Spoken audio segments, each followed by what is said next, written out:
Good evening guys. Good evening. मेरा नाम है रवि। मेरा नाम है निशु। और welcome to our new video. आज हम आपको लेके चलते हैं माता वैष्णो रानी के दर्शन के लिए। बिल्कुल, बोलिए बोलो जय माता दी। तो अभी हम वैष्णो देवी गए थे, उसका ब्लॉग हमने चैनल पे डाला है। अगर आपने नहीं देखा होगा तो आप जाके, मैं डिस्क्रिप्शन में भी लिंक डाल दूंगा, नहीं तो एक प्लेलिस्ट मिलेगी आपको वैष्णो देवी की, आप वहां से देख सकते हैं। तो मैंने सोचा क्यों ना एक वीडियो बनाई जाए, जिससे जो लोग भी वैष्णो देवी जाना चाहते हैं दर्शन करने के लिए, ये वीडियो देख के उनको हेल्प मिले। वैष्णो देवी जम्मू में स्थित है। आपको वहाँ पे डायरेक्ट कटरा के लिए ट्रेन मिलेगी। आप आराम से यहाँ से ट्रेन से जा सकते हैं कटरा तक। पहले ट्रेन जम्मू तक थी, जम्मू जाओ, वहाँ से बस से कटरा जाओ, बट अब ट्रेन डायरेक्ट कटरा तक है।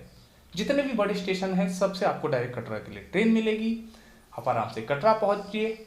आप अगर फ्लाइट से जाते हैं तो फ्लाइट से आपको जम्मू तक जाना होगा, वहाँ से आप बस या टैक्सी लेके कटरा जा सकते हैं। या आप अगर बाय रोड जाना चाहते हैं तो बहुत अच्छा रोड बना हुआ है, आप आराम से कटरा तक वाया बस, वाया कार या वाया बाइक आराम से जा सकते हैं।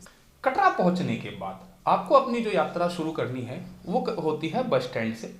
बस स्टैंड आप पहुंचिए, वहाँ से आप पास लीजिए।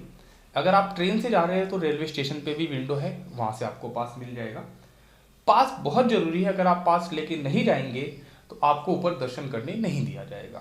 तो सबसे मेन चीज़ है आप वहाँ से पास लीजिए। पास लेने के बाद दो तरीके हैं, या तो आप पहले होटल लीजिए, वहाँ पे अपना सामान रखिए, नहाइए, कपड़े वपड़े चेंज करके फिर आप दर्शन के लिए निकलिए। या दूसरा, जैसा हम लोग जाते हैं, हम वहाँ पे अपना सामान को लॉकर में जमा कर देते हैं और दर्शन के लिए निकल जाते हैं। आपको क्या चीज़ ध्यान रखनी कि आपको एक पिट्ठू बैग जरूर लेके जाना है। उस पिट्ठू बैग में आपकी वो चीज़ जो आपको ऊपर चाहिए, जैसे अगर आपको ऊपर नहाना है तो आपके एक जोड़ी कपड़े, टॉवल और एक जैकेट जरूर, क्योंकि आप चाहे गर्मी में जाए तो भी आपको वहाँ पे ठंड जरूर मिलेगी, तो एक जैकेट आपको जरूर लेके जानी है। हम क्या करते हैं, हम अपना सामान लॉकर में जमा करते हैं, अपने पिट्ठू बैग में कपड़े टांगते हैं और उसके बाद हम यात्रा अपनी शुरू करते हैं। अब वहीं बस स्टैंड से आपको ऑटो मिलेगा, वो आपको छोड़ेगा मंदिर के द्वार तक, जहाँ से आपकी चढ़ाई शुरू होती है। जैसे ही आप वहाँ पे एंट्री करते हैं, आप अगर पैदल चलने में सक्षम है तो आप पैदल जाइए। अगर आपको लगता है कि आप पैदल नहीं चल सकते, कोई आपके साथ बुजुर्ग है, तो आप उन्हें आप घोड़े खच्चर से भेज सकते हैं। अगर आपके साथ कोई बच्चा है तो उसके लिए आपको वॉकर मिल सकता है।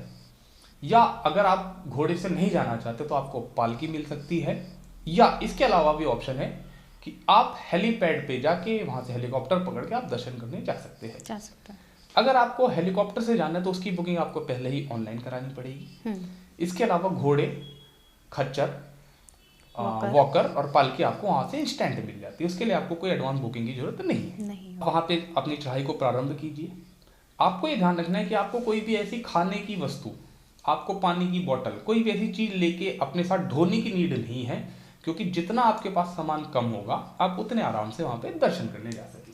चढ़ाई करने में आसान रहेगा। हाँ, आपको चढ़ाई करने में आसानी रहेगी, क्योंकि पानी वहाँ पर हर थोड़ी थोड़ी दूर पर है, फ्री है, ऐसी कोई दिक्कत नहीं है। वहाँ पे बहुत अच्छी सुविधाएं हैं, बहुत ज़्यादा। आपको गर्म पानी चाहिए, ठंडा पानी चाहिए, नॉर्मल चाहिए, आपको सब कुछ मिलेगा और फ्री ऑफ कॉस्ट मिलेगा।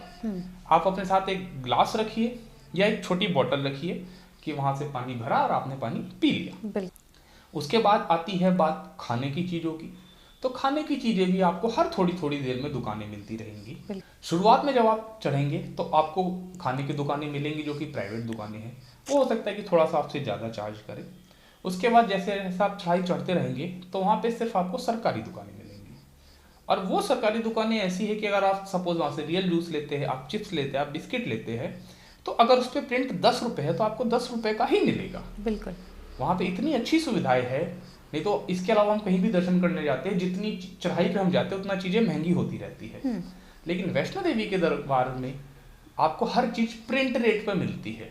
जो आपको नीचे मिलती है जितने की, उतनी ही आपको ऊपर मिलती है। और अगर दुकानों की बात करूँ तो लगभग हर तरह की दुकानें हैं। आपको कोल्ड ड्रिंक पीनी है, आपको कोल्ड ड्रिंक वहाँ पे मिल जाएगी। दूध पीना है, जूस पीना है, कुछ खाना खाना है, चॉकलेट, टॉफ़ी, कॉफ़ी, चाय, इस तरह की सारी दुकानें आपको वहाँ पे मिलेगी। हर सुविधा वहाँ पे मौजूद है। तो आप अपने साथ कुछ भी ऐसा ज़्यादा कैरी मत कीजिए, क्योंकि आपको चढ़ाई करने में दिक्कत होगी। उसके बाद जब आप पहुँच जाते हैं अपनी यात्रा के आधे पड़ाव पे, उसके बाद वहाँ से दो रास्ते होते हैं। एक रास्ता होता है जो कि लगभग 5.5 किलोमीटर का है, एक रास्ता है जो कि लगभग 6.5 किलोमीटर का है। हाँ जी। तो आपके पास 2 ऑप्शन है, आप जहाँ से जाना चाहे। अगर आपको वहाँ से बैटरी वाली कार करनी है, क्योंकि बैटरी वाली कार मिलती है आपको आधे रास्ते पहुँचने के बाद, तो आप जाइए 5.5 किलोमीटर वाले रास्ते से। वहाँ से आपको बैटरी कार मिलेगी जो कि आपको मंदिर तक लेके जाएगी और मंदिर से वापस लेके आएगी। ठीक है। लेकिन बैटरी कार का भी टाइम होता है, तो वो वहाँ पर आपको चार्ट लगा दिख जाएगा, तो उसी चार्ट के हिसाब से आप वहाँ पे वेट कर लीजिए, अपना टिकट लीजिए और फिर आप बैटरी कार से भी सवारी कर सकते हैं। और बस धीरे धीरे चलते रहिए, माता रानी का नाम लेते रहिए। आप धीरे धीरे रुकते रुकते, पानी पीते हुए, खाते पीते आराम से मंदिर तक पहुँच जाएंगे। बिल्कुल। जैसे ही आप मंदिर प्रांगण में पहुँचेंगे तो आपको वहाँ पे जाके फील होती है पॉजिटिव एनर्जी। बिल्कुल, बहुत पॉजिटिव। वहाँ पे ऐसे जाके लगता है मतलब सारी थकान खत्म होगी आपकी। हाँ। और जो भी आप रास्ते में चले, चाहे 5 किलोमीटर चले फिर बैठे, 10 किलोमीटर चले बैठे, क्योंकि टोटल चढ़ाई है वहाँ पे 14 किलोमीटर की, तो आपको ऐसा लगेगा कि आपने कुछ चला ही नहीं। अब जैसे ही आप मंदिर पहुँचेंगे, वहाँ पे प्रवेश करेंगे मंदिर प्रांगण में, तो वहाँ पे सबसे पहले मिलता है प्रसाद। अब प्रसाद आप या तो वहाँ से लीजिए या आप घर से लेके जाइए। मैं आपको रिकमेंड करूँगा कि आप घर से लेके जाइए, क्योंकि प्रसाद की भी बहुत लंबी लाइन होती है। तो आप घर से लेके जाइए, हम भी घर से लेके गए थे। वहाँ पे चढ़ते हैं पंचमेवे का प्रसाद और नारियल। तो ये 2 ही चीज़ आप लेके जाइए प्रसाद में। इसके अलावा कुछ भी कि आपको मिठाई लेके जानी है, आपको लड्डू लेके जाना है, आप कुछ भी ऐसे लेके जाएंगे वो वहाँ पे नहीं चढ़ेंगे। चुन्नी भी नहीं चढ़ती है, तो वो सब कुछ बाहर रखवा दिया जाएगा। बिल्कुल। तो आप प्रसाद में सिर्फ पंचमेवा लेके जाइए, एक नारियल लेके जाइए। पंचमेवा वहाँ पे चढ़ के आपको वापस मिल जाएगा और वहाँ पे आपको नारियल आपको रिटर्न में लाने के लिए वापस मिलेगा। अब प्रसाद का हो गया। अब जैसे ही आप वहाँ पहुँचते हैं तो आपको वहाँ पे मिलती है लॉकर सुविधा। आपका जो पिट्ठू बैग है आप उसे लॉकर में रखिए, आप अपने जूतों को लॉकर में रखिए, आप अपना फ़ोन लॉकर में रखिए, क्योंकि ऐसी कोई भी चीज़ मंदिर में अलाउ नहीं है। अगर आपके पास फ़ोन गलती से आपके पॉकेट में रह गया, आप लाइन में लग गए, तो वहाँ पे चेकिंग होती है, आपको वापस भेज दिया जाएगा। यानी इतनी लंबी लाइन में लगने के बाद आपको वापस लॉकर जाना पड़ेगा और आपको अपना फ़ोन बाहर रख के आना पड़ेगा लॉकर में। और अगर आप हमारे जैसे आपने यात्रा शुरू करी बिना नहाए, तो वहाँ पे नहाने की भी सुविधा है। वहाँ पे कुछ भवन है, जैसे पार्वती भवन हो गया, हिमकोटि भवन हो गया, इस तरह कई सारे भवन मिलेंगे जहाँ पे नहाने की सुविधा मौजूद है। आपको गर्म पानी चाहिए, आपको गीज़र भी मिलेगा, आप आराम से वहाँ पे जाइए, नहाइए, कपड़े बदलिए, वहीं पे आपको लॉकर मिलेगा। और अगर आप कुछ ऐसा जाके वहाँ पे डोरमेट्री बेड ले रहे हैं, तो मैं आपको एक सजेशन दूंगा कि आप अपना ताला लेके जाइए।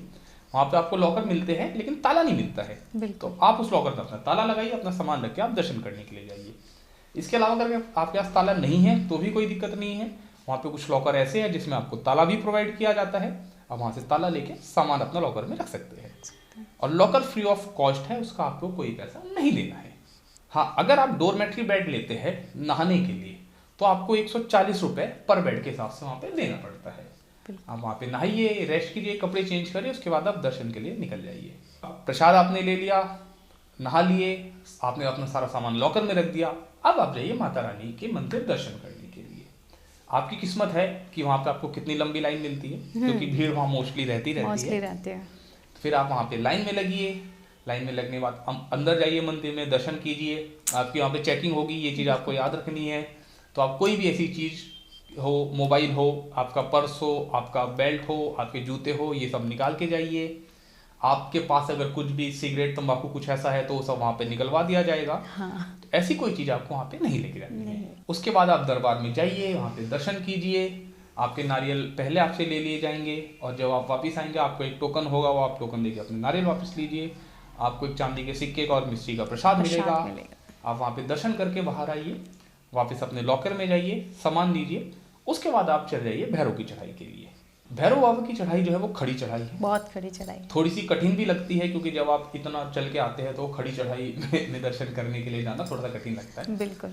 तो अगर आप समय से पहुंच जाते हैं तो आपको भैरव बाबा जाने के लिए उड़न खटोला मिल सकता है, जिसका टिकट सिर्फ 100 रुपये है। 100 रुपये में आप दर्शन करने जाइए और दर्शन करके आइए, यानी आने जाने का टिकट है सिर्फ 100 रुपये में। बिल्कुल। लेकिन वो उड़न खटोला सिर्फ 5 बजे तक चलता है। हाँ जी। तो अगर आपके दर्शन हो जाते हैं 5 बजे तक माता रानी के, तो आप उस उड़न खटोले की लाइन में लगिए, वहाँ से टिकट लीजिए और आप आराम से भैरव बाबा के दर्शन करके आइए। अगर आप इससे लेट होते हैं तो फिर आप वहाँ पे जाइए, पैदल पैदल भैरव बाबा के दर्शन कीजिए, क्योंकि जब आप दर्शन करने के बाद भैरव बाबा के भी दर्शन करेंगे तभी आपकी यात्रा को संपूर्ण माना जाता है। बिल्कुल। तो तो ये जरूर ध्यान रखिए कि अगर आप टाइम से पहुंचते हैं तो आपको उड़न खटोला मिल जाएगा। अगर आप टाइम से नहीं पहुंचते कोई बात नहीं, छोटी चढ़ाई है, ज़्यादा बड़ी भी नहीं है, शायद 1 से 1.5 किलोमीटर की चढ़ाई है। पर वो खड़ी चढ़ाई है ना, खड़ी चढ़ाई है। वहाँ पे भी वैसे घोड़े वगैरह अवेलेबल रहते हैं, वहाँ पे वैसे जा सकते हैं, वैसी कोई दिक्कत नहीं है। आपको सही बात है कि आपको घोड़े वोड़े मिलते हैं, सब कुछ मिलते हैं। हाँ बिल्कुल, वहाँ पे भी अवेलेबल है। तो अगर आपको लगता है कि आपको थकान फील हो रही तो आप आराम से जा सकते हैं, घोड़े खच्चर पालकी वालकी हर तरीके से। बिल्कुल बिल्कुल। उसके बाद जब आप भैरव की चढ़ाई कर लेते हैं तो वहां से वापस आने के 2 रास्ते हैं। एक तो आप उधर से ही बाहर की तरफ से निकल सकते हैं, दूसरा जब आप नीचे आएंगे तो जहां से आप पहले मंदिर आए थे, मंदिर से भैरव की चढ़ाई पे गए थे, उसी रास्ते से आप वापस आ सकते हैं। दोनों रास्ते बराबर है, कोई बहुत ज्यादा फर्क नहीं है, तो आप किसी भी रास्तों से आराम से वहां पे जाके नीचे की ओर प्रस्थान कर सकते हैं। अब जब हम नीचे आते हैं तो वही रास्ता नीचे आने का है सेम जिससे हम गए थे, लेकिन जब हम आधे रास्ते पे पहुंच जाते हैं तो वहां से 2 रास्ते डिवाइड होते हैं। एक जो नया रास्ता बना है ताराकोटी मार्ग, और एक कोई पुराना रास्ता है। तो यही जब आप नीचे आ रहे हैं तो भी आपको 2 रास्ते का ऑप्शन मिलता है आधे रास्ते पे आने के बाद, और जब आप नीचे से चढ़ाई शुरू करते हैं तो भी आपको 2 रास्तों का ऑप्शन मिलता है। एक जो नया मार्ग है ताराकोटी मार्ग, उस रास्ते में आपको कोई भी घोड़े खच्चर पालकी वाले नहीं मिलेंगे। तो यानी कि अगर आपको पैदल ही चढ़ना है तो आप वहाँ से चढ़ सकते हैं आराम से। वहाँ पे भी आपको हर तरीके की खाने पीने की सुविधाएं मिल जाएगी, रास्ते में पार्क है, बहुत अच्छा रास्ता बना हुआ है। लेकिन उस रास्ते में भीड़ कम रहती है। बिल्कुल। तो मैं एक बार गया था तो मेरे को बोरियत सी आने लगी, तो इस वजह से मैं पुराने रास्ते से जाना ही पसंद करता हूँ। भले ही हाँ पुराने रास्ते में आपको घोड़े मिलते हैं, खच्चर मिलते हैं, पालकी मिलती है, मतलब रोड कंजेस्टेड है, बट एक फील आता है क्योंकि लोग आपको ना आते जाते दिखाई देते हैं। ताराकोटी मार्ग में अभी इतना रश नहीं है, तो वहां से जब हम आते हैं तो हमें थोड़ी सी बोरियत फील होती है। तो बस आपके दर्शन हो गए, आप आराम से नीचे आइए। आपके गले में जो पास था वो आपको नीचे जमा करना है, और उसके बाद आप जा सकते हैं अपने होटल। आप जिस समय भी पहुंचते हैं, हाँ अगर आपने लॉकर में सामान रखा है तो वो लॉकर सुबह 6 बजे से लेकर रात 10 बजे तक खुलता है। तो अगर आप 10 बजे से पहले आ जाते हैं तो अपना सामान कलेक्ट कर सकते हैं। अगर आप 10 के बाद आते हैं तो आपको अगले दिन सुबह 6 बजे वहाँ से लॉकर से अपना सामान लेना होगा। तो बस इस तरीके से आप अपना सामान लीजिए, वहाँ पे रेस्ट कीजिए, कुछ शॉपिंग करना है शॉपिंग कीजिए। वहाँ पे ड्राई फ्रूट बहुत सस्ते मिलते हैं, लेकिन हाँ आपको थोड़ा सा, अगर आपको अच्छी पहचान है, आप कर सकते हैं पहचान, तो ही वहाँ से लीजिए। अगर आप पहचान नहीं कर सकते तो ज़्यादा मत लीजिएगा। प्रसाद के लिए आप जितना लेना चाहे उतने लीजिए, नीचे से प्रसाद लीजिए, और आप वहाँ से कर सकते हैं फिर वापस अपने घर की ओर प्रस्थान। तो आई होप मैंने आपको सभी जानकारी दे दी होगी, बट अगर आपको अभी भी कोई सवाल आपके मन में है तो आप मेरे से कमेंट में पूछ सकते हैं। और आप अगर वैष्णो देवी गए हैं तो आप अपना एक्सपीरियंस हमारे साथ कमेंट में जरूर शेयर कर सकते हैं। तो आज के वीडियो के लिए इतना ही। बोलो जय माता दी। जय माता दी। Signing off this vlog, see you soon.